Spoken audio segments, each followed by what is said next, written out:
All right, my name is Zachariah Bovard, and I'd like to share with you my views on human nature. What I want to begin with is my view on metaphysics, and in short, it really isn't something that I personally place a great deal of importance on. We'll come back to why that is, but for now I'd like to draw your attention to the gentleman on the left side of the screen. Christopher Hitchens was a journalist, author, and a very vocal atheist, and something he said that has always kind of resonated with me was, what can be asserted without proof can be dismissed without proof. So what he was getting at here is kind of obvious. If you're going to ask somebody to believe something, specifically something as fantastic as God, an eternal soul, or the afterlife, the burden of proof is on you. And this is a sentiment that I share. I believe that all we can really know is what we can verify through our observations. If I encounter something that I can't explain, I don't see it as the next rational step to guess what the cause might be and accept it as fact without some kind of basis to support it. In other words, if I don't know something, I don't know it. So, as comforting as it might be to believe that we're intelligently designed or that there's another world waiting for us, I don't see any reason to believe it. My assumption is that my existence is tied to my body and that when I die, I'll cease to exist. The question, what is it like to be dead, is in my view adequately answered with what was it like before you were conceived. Now, there are some views concerning metaphysics that I'm sympathetic toward but ultimately reject. One I specifically want to shine light on is this idea of an unmoved mover that we saw with Aristotle and Kant. Even if someone rejects the idea of a personal God, we still do think in terms of cause and effect. So wondering how it all began or what came before the Big Bang strikes me as a fairly natural thing to wonder about. And if you're going to conceive God along the same lines as Aristotle did, as a sort of force of nature, that's something I can understand. I don't personally endorse the view, but I get it. On the other hand, if you're going to try to do what Thomas Aquinas did and use it as a basis to assert the existence of a God concerned with human affairs, I think you're ascribing way too much to what amounts to a logical device intended to reconcile infinite regress. Now, the reason I don't personally entertain the idea of the unmoved mover is that I don't see it as a necessary conclusion.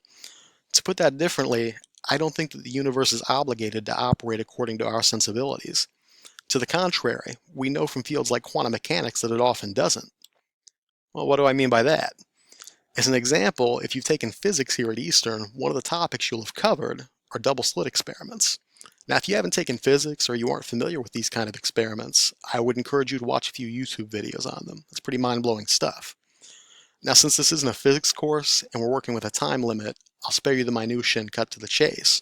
What we've learned from double slit experiments is that photons can behave as both a particle and a wave, which, in itself is pretty incredible. But the broader thing we've learned from subsequent experiments using not just photons but electrons as well is that the motion of these things depends on whether or not you're observing them. Now, you can treat their motion as a probability function with Schrodinger's equation, and you can reliably predict the frequency that they'll end up in a specific location.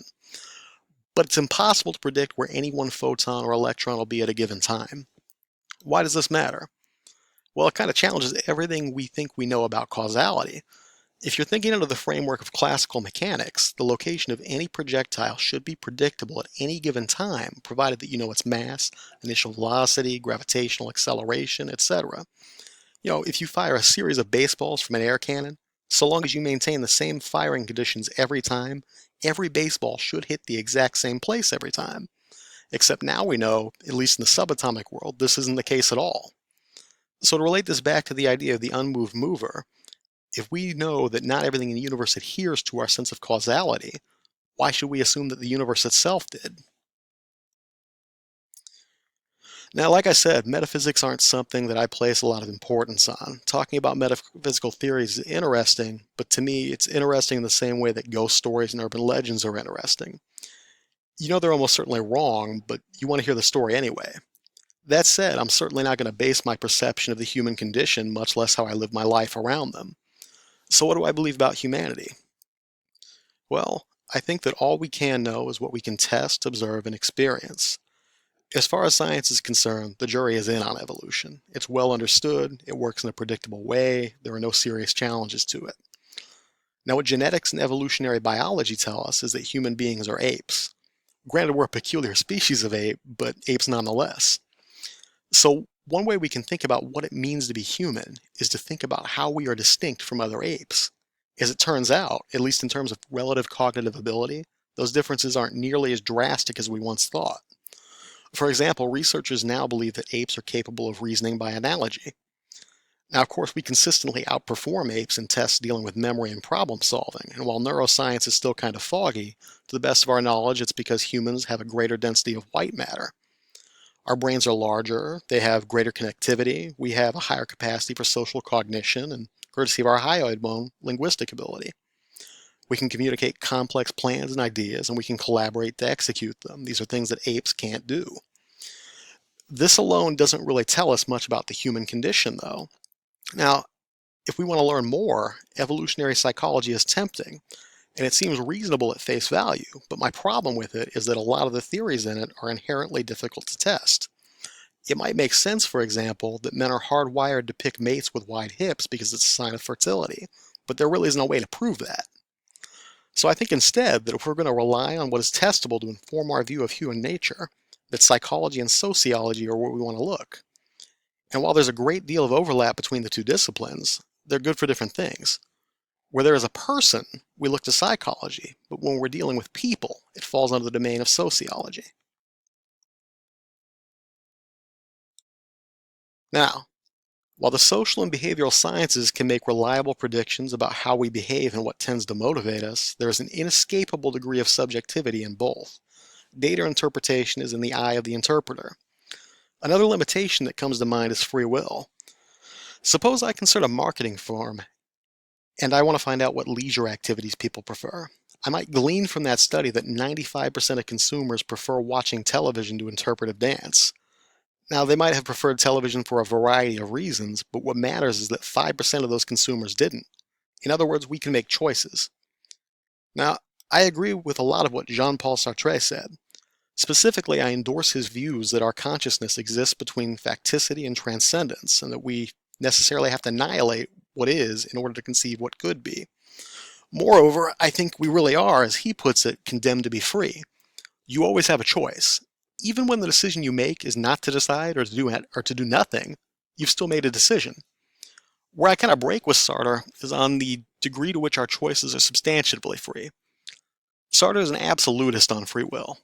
Say that you're sitting on a park bench eating a bag of Cheetos, and a stranger walks up, puts a gun to your head, and tells you he'll kill you if you don't give him one of your Cheetos. Now, what Sartre would tell you is that you do have a choice in this situation.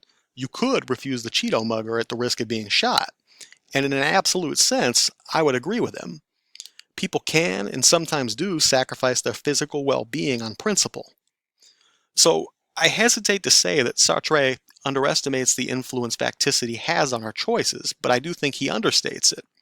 In general, we're hardwired to want to survive. It isn't just a drive in our consciousness, it's a consequence of our physiology. When a person interprets a threat, we have a fight or flight response. Your adrenal glands kick into gear and you want that threat, one way or another, to go away. So really, how free is a person in the mugger scenario? Is a choice made under coercion really a free choice? My answer is no. If we start thinking about the reasons that a person might refuse the Cheeto mugger, all of them have to do with that person's facticity. Maybe they don't want to believe the mugger is serious. Maybe they're depressed and want to die. Maybe they have a psychiatric condition that causes delusions of grandeur and they believe they can disarm the mugger. It really doesn't matter. It could be any number of things, but there is something unique to that individual person that makes them choose something other than just giving the mugger a Cheeto to avoid being shot. Now, I think humans do have freedom, but that freedom is a matter of degree. We always have factors, either self-imposed or intrinsic, to our nature that influence our choices. But the extent to which our choices are influenced varies. I might be willing to sacrifice a few hours of my time to help a friend study for a test, but I wouldn't be willing to miss one of my own exams to do it. At the free end of the spectrum, you have things like choosing what you're going to eat for dinner. On the less free end, you have things like a heroin addict choosing to quit heroin. In an absolute sense, both of these people have a choice, but the heroin addict objectively has less control over their situation than the guy picking between meatloaf and baked chicken. A point that I do agree with Sartre with is that humanity's problem is denial. We have this tendency to adopt an external locus of control to make us feel more comfortable. There are obvious examples, like a person who works at a job they hate because they convince themselves they need the money to pay bills. We can readily point out that they have the option of looking for a different career or even quitting work entirely. There may be negative consequences for those choices, as Sartre would concede, but it's in the realm of possibility.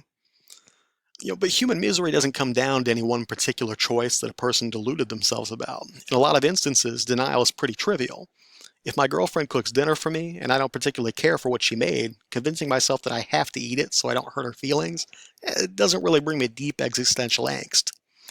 The broader theme with bad faith is that you're artificially imposing limits on yourself to prevent you from fully exercising your ability to shape your own fate. Now, I don't want to offend anybody, but I think this particularly applies to moral codes informed by religion. Take, for example, the idea of abstaining from premarital sex. Now, there are plenty of legitimate reasons why someone would choose not to have sex in a particular instance. But if you feel like having sex, and the only reason you're not doing it is because you believe that there's a God who doesn't want you to have sex before marriage, the way I see it, you're limiting your freedom based on a false belief. Again, I'm not trying to step on any toes here, but look at the situation from the perspective of an atheist. I don't believe in God, heaven, or hell. So to me, what I see is somebody who is a slave to delusion.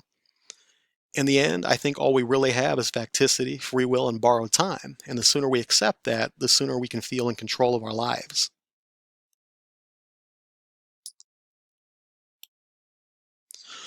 So, how I conceive happiness is to feel as if you've exercised your free will to its fullest extent.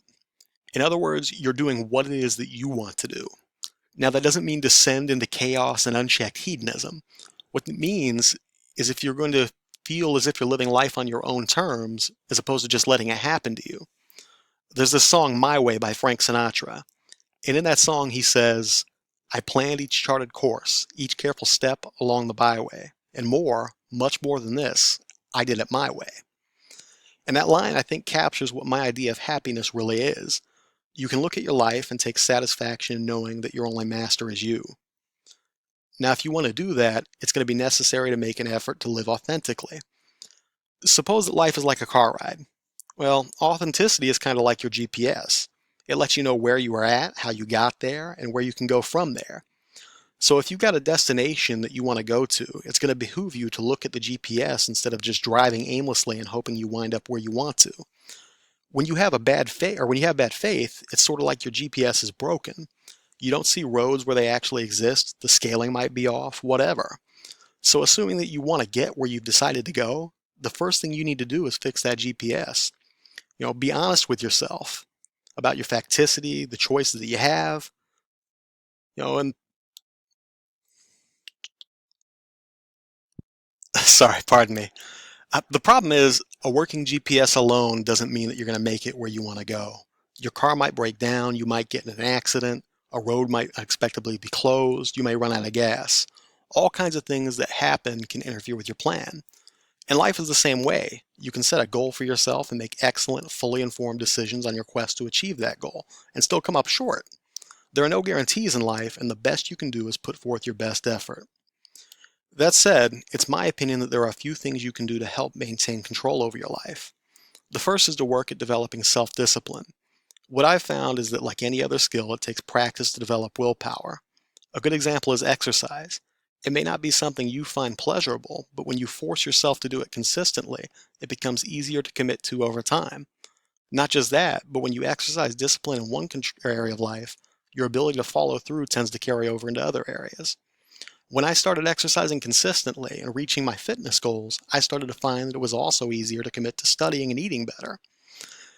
I don't think there's any one thing to pick for developing discipline in. That's something you have to identify on your own, but whatever it is, the important thing is that you challenge yourself and you become comfortable with buckling down in the face of that challenge. The other point I would emphasize is self-sufficiency. I'm not saying that you need to be a recluse or that it's never okay to ask for help, but when you empower yourself to do what you can independently, it kind of works out the kinks. When your plans depend on multiple people, there's this sort of multiplier effect on Murphy's Law. Suddenly your plan isn't just dependent on what can go wrong in your life, but it also depends on other people and what can go wrong in their lives. Easy example. Say your car breaks down the night before final exams and you live about 2 miles from campus. Well, you could ask a friend to give you a ride, but if your friend oversleeps, you could find yourself out of luck and late for the exam. On the other hand, you could also just wake up early enough to walk to class. It's like you're removing extra variables from the equation. But anyway, those are just my two ideas, and take them